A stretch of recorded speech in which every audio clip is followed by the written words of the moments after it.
जब भगवान जा रहे थे, उद्धव जी अधीर हो गए। भगवान ने कहा, उद्धव तुम तो परम ज्ञानी हो, सर्वत्र मेरा दर्शन करने वाले हो, तुमको उदासी किस बात की है? ठाकुर जी को आश्चर्य हुआ, बोले उद्धव जी उदास हो रहे हैं, परम ज्ञानी, थोड़े समय पहले गोपियों को पढ़ाने गए, तेरी उदास क्यों होती हो? ले आंख बंद करो, हृदय गुहा में ध्यान करो, वो तो सर्वंतर्यामी है, तुम्हारे भीतर ही बैठा है। ये सब पाठ पढ़ाने गए तो थे गोपियों को। और ऐसा नहीं है कि उद्धव जी कोई ऐसे वैसे ज्ञानी हैं। भगवान ने कहा कि मेरे से किंचित भी न्यून नहीं है उद्धव जी, ये मेरी ही विजय मूर्ति है। उनका ज्ञान वास्तविक ज्ञान है, विशुद्ध ज्ञान है, वो स्वयं ज्ञान स्वरूप ही है। ठाकुर जी ने कहा, तुम क्यों उदास हो रहे हो? अब उद्धव जी ने कहा, सदा आपके संग रहे, जब तक रहे तब तक तो हमको भी इस बात की खबर नहीं पड़ी कि हमको आपसे प्रेम हो गया है। अर्थात आपके इस श्रीमुख के दर्शन के बिना हम कैसे रहेंगे? हमको आपकी माया का भय नहीं है। ठाकुर जी ने कहा, हमारी माया से भय लग रहा है? बोले ना ना ना, माया का भय नहीं है। अरे माया वाया तो सब बहुत पीछे छूट गई।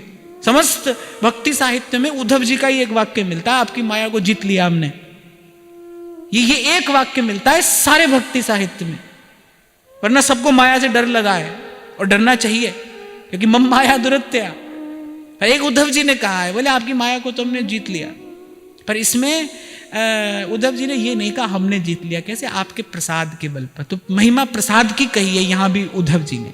यहां उद्धव जी ने अपनी महिमा नहीं कही है, प्रसाद की महिमा कही है। तो बोले माया आया तो सब पीछे रह गया। बोले आपके बिना कैसे रहेंगे?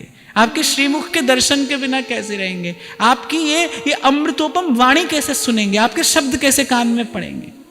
इसके बिना हम व्याकुल हुए जा रहे हैं। जिसको सुख मिला है सेवा का, वही जानता है कि इस समय मैं क्या कह रहा हूं।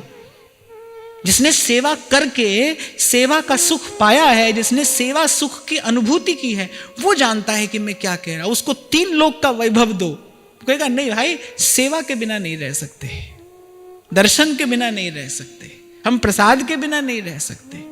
कैसी कैसी दशाएं सहचरियों की। अभी राजभोग हुआ है, प्रियालाल पौड़े हैं थोड़ी देर के लिए, अभी संध्या हुई नहीं है, उससे पहले व्याकुल हो गई हैं सहचरियां कि भाई अब कोई प्रयास करो, युगल जगाई रहो दिन थोरो। युगल जागे और हमारे हाथ जो हैं वो सेवा करने के लिए व्याकुल हो रहे हैं। जिसने सेवा की है वो जानता है ये सुख क्या है।